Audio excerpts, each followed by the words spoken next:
Konnichiwa to everyone. Hope you are okay. Nice to be back here to see you all. We will do our best from our side, and yeah, keep working hard. We want to be more on top.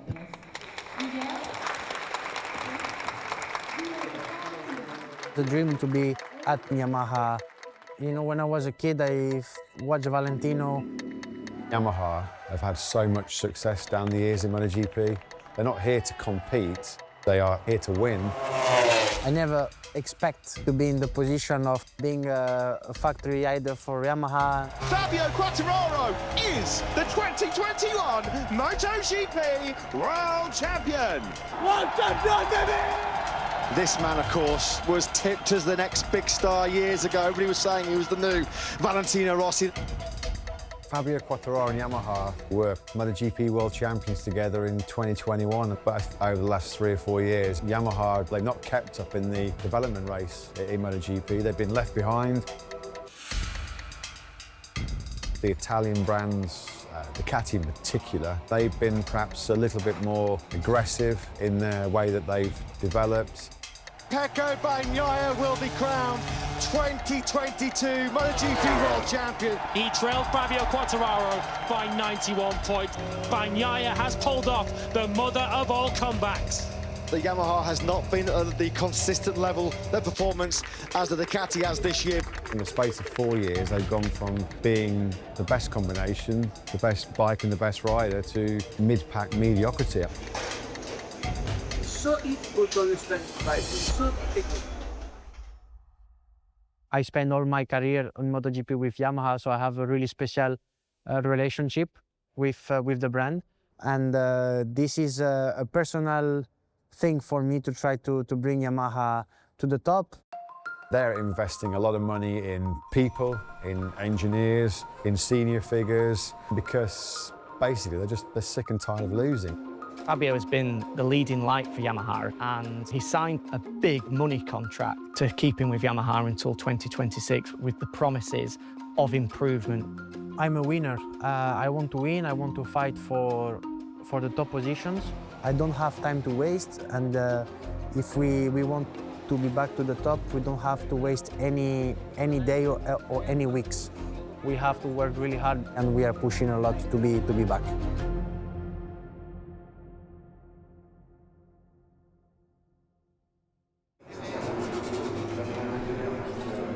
We are in a journey of transformation. We are really changing the way we are working. What is new and is growing in the last couple of years is the number of engineers which we have in our Italian headquarters.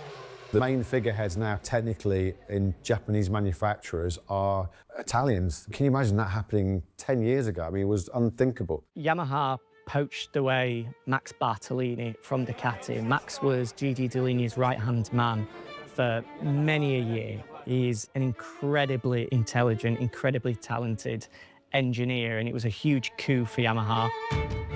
Max Bartolini is a guy that I really had a big connection with him since the first day. I made 7 hours driving just to have 3 hours meeting with him. He really answered everything I wanted, and He made me feel like from not believe on the project to believe. he don't say that we will come back straight away. He said we will need a lot of time, because we know that also the Japanese mentality was much more slow than especially Italian. I always work in a European company, so work at a Japanese company is a little bit of changing, but so far we try to get adjusted to each other. We don't want to, I would say, become from Japanese Italian, but we would like to create a new way of working, which is taking the best of the two. We are trying to speed up our way to develop during the season more close to the other company that at the moment they are leading the championship. In winter testing in Japan, the Yamahas were super strong. And I remember all the Ducati guys, Bagnaia, Davide Tardozzi, the boss, and I think even Mark was saying, Yamaha and Fabio Quartararo look like they're back. I knew that they was going to progress. I didn't know so quick.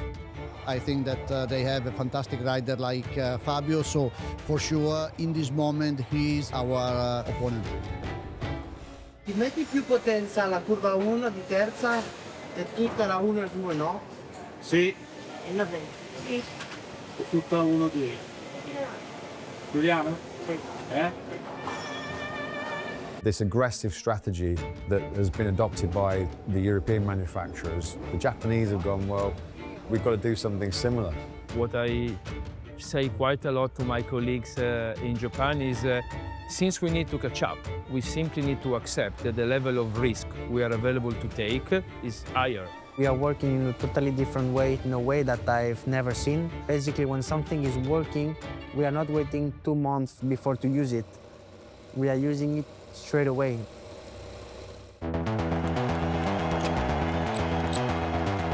Q2 then underway. Who is going to be on pole position here in Jerez?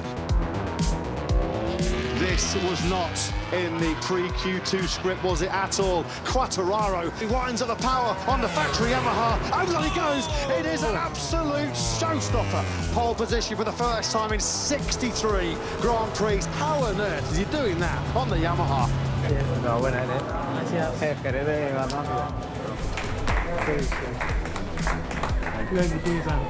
Keep working. Fabio Quartararo is still performing heroics in Jerez on that factory Yamaha. Quartararo on the podium for the first time in 30 Grand Prix.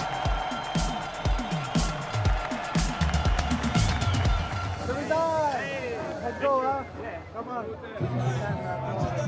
Let's try to make more races, and win a race.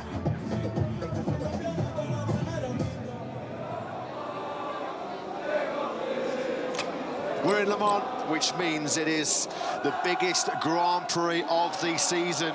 For the first time, over 300,000 fans at a MotoGP event.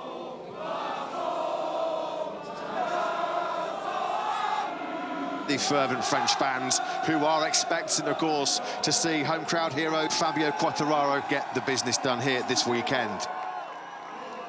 Fabio, he is a true star of the sport. Without a doubt, one of, if not the most popular rider on the grid. Tu fais quoi là? Je dois faire une signature clé, il me fait une paire de lunettes. Oh, ça fait.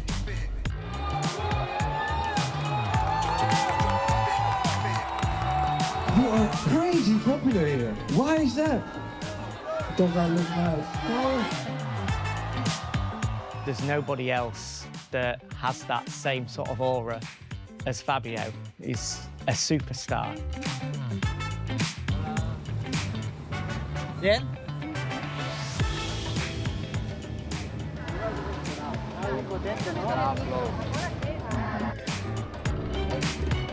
Interview session. Es un superstar, por la Fórmula 1, tío. Un poco hay que Sí, bien. Por la tele, estaba en la tele.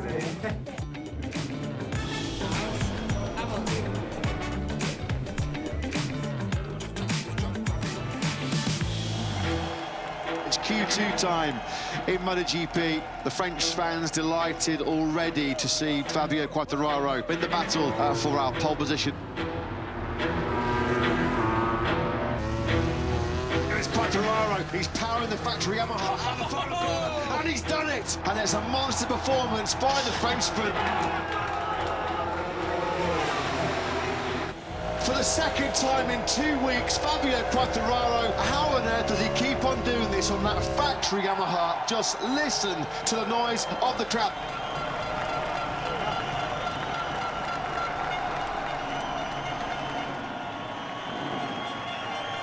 Qué pesado eres, tío. Al menos un poco en el quali soy pesado. We feel that I have the speed to make 2 pole positions in a row, to be fighting in front is giving a boost of energy to all of us. You try to keep the rider motivated, but the rider keep the team motivated. So it's a kind of 50%, okay? It's a relation. It's a kind of sentimental relation, okay? Not just work. Fabio, it's also helping us to always clearly understand how we are progressing, because it's clear that Fabio is capable to exploit 101% from the package. No sé cómo hacer las vueltas de esas, obvio. A fondo, ¿no? Bueno, para hacer eso.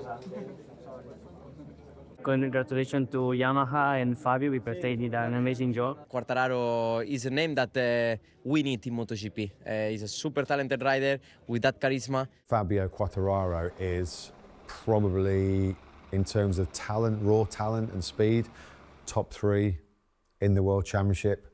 ¿Qué firmarías este año? ¿Firmarías una victoria con Yamaha? Es raro decir solo una, pero sí. Una la firmo difícil. Welcome to the Tissot Grand Prix of the United Kingdom. 3 successive poles for Fabio Quartararo. I think the win can happen when everything is fine. I think that is a realistic goal. Quartararo then comes to pole position. We are set for the Tissot Grand Prix of the United Kingdom. Lights out, we're racing here at Silverstone in MotoGP. Paco Bagnaia on the inside of both Quartararo and Marc Marquez and Alex Marquez, the Italian lead. Quartararo looking to come straight at the inside of Bagnaia. Quartararo that leads ahead of Bagnaia and Marc in 3rd place. It had been so long since we'd seen him and Yamaha in a position to win.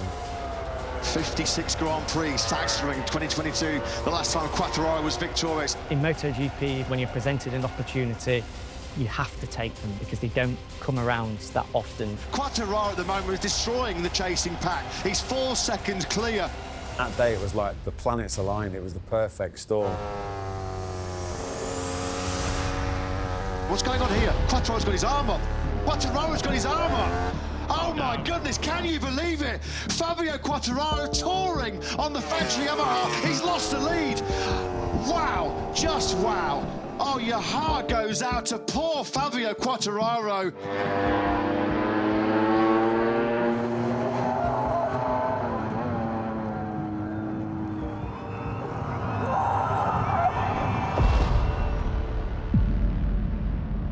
The British Grand Prix in 2025 was there for the taking and denied by a technical failure, the ride height device failing on the factory Yamaha.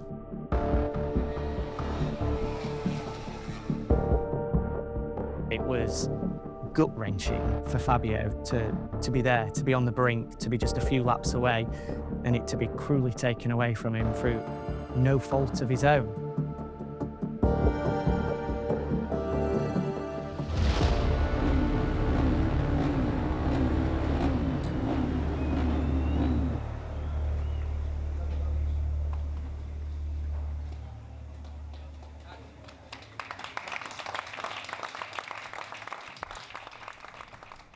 I knew to go fast today, I had to brake like hell, and this is what I did from the first lap, braking super late. Don't use so much the rear tire, and I managed in really good way. Knowing that this is possible, there are other tracks where this will also be possible. Does it give you hope that you can do this again? Yes. For me, I think that exactly what I said last time, that.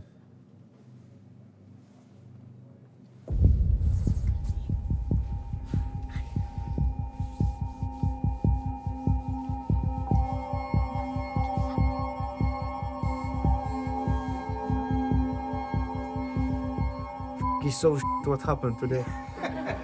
Yeah, we improved the bike, and when everything is going on a good way, we know we are fast. After this race, we saw that we were much more lower than our expectation. It was a bit fake expectation because we are actually more far. Fabio Quartararo, 3 in a row without scoring a point. Tough times for the Frenchman.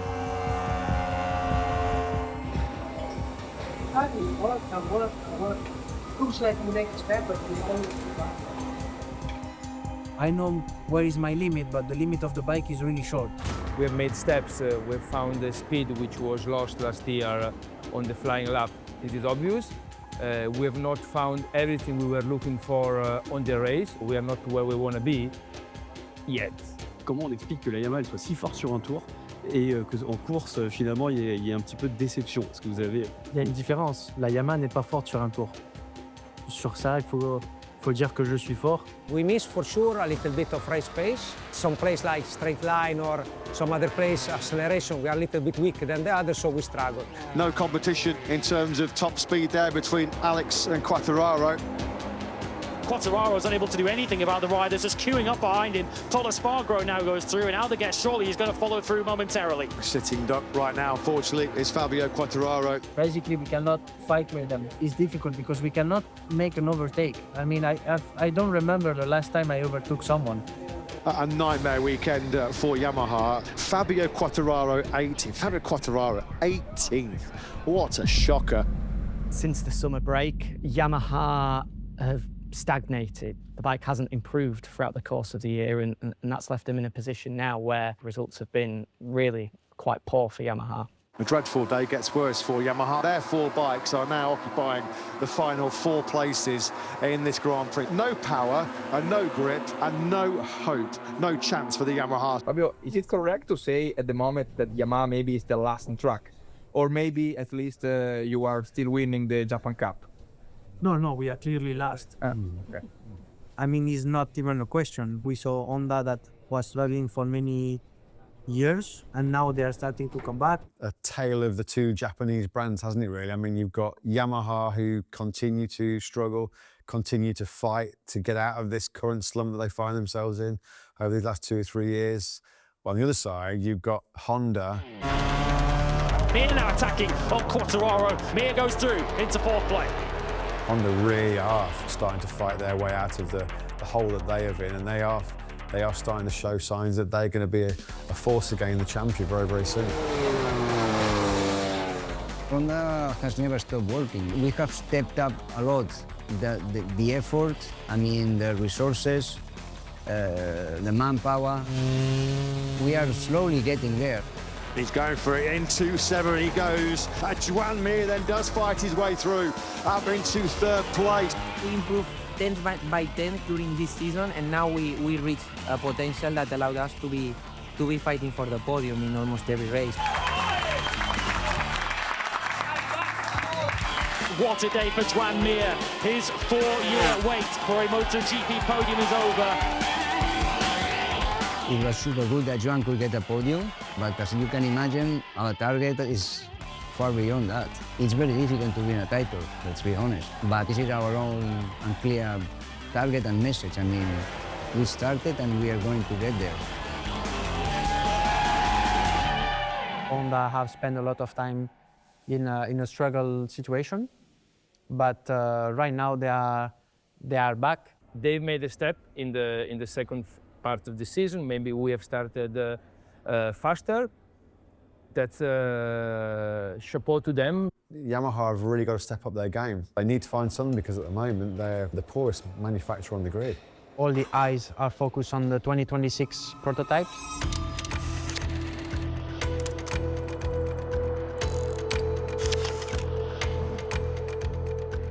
It's time to show you and to see all together the Yamaha YZR-M1 powered with our new V4 engine.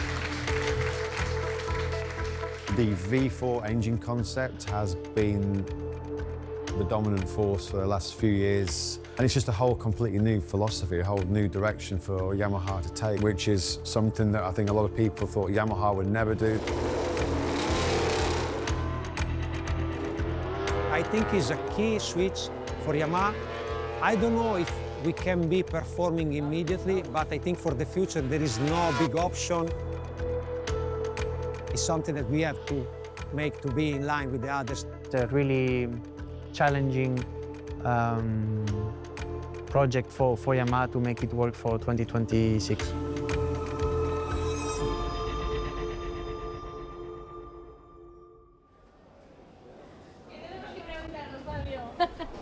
¿Qué piensa de la nueva Yamaha? ¿Qué piensa de cómo están dando? Poco todo, ¿sabes? De cómo ve el nuevo prototipo. We just saw Fabio while we were waiting, and he told us, ask him how is the new bike working. He will tell us it's a bike which is ready to compete today, No. Is a bike which we want to be ready to compete next year? Yes. And Fabio knows, because of course we explained to him as well. But It's too early to say happy or not. The riding style is completely different with compared to foreign line, but I like the way of riding the V4. But nothing really important, I would say right now. He signed a contract last time around with the promises of improvement, with the promises of progress, and with now 12 months left of that contract, I think it's obvious to everyone, and Fabio in particular, that that progress hasn't come. our target is to have a package which will make him comfortable, to see that the journey is going in the right direction. I need results pretty short, or at least big improvement. Fabio put his trust in Yamaha, but it's no longer about loyalty, it's about winning. I need to feel that the bike is a winning bike, and the bike that is ready to fight for top 3 and top 5 for every single session, every single sprint, and every single GP. My main goal is to fight for win, podium, championship, and if I don't have the bike to do it, of course I will move. What the team has to do to convince him to stay is very easy. We make a winning bike, but we also know that it's very difficult. The only one that can convince me is for me to jump on the bike and feel that I'm fast and that I'm enjoying. When I signed for this year and next year, my goal was to bring back some really good result to Yamaha. But right now I want to look for myself, for my personal future and goals.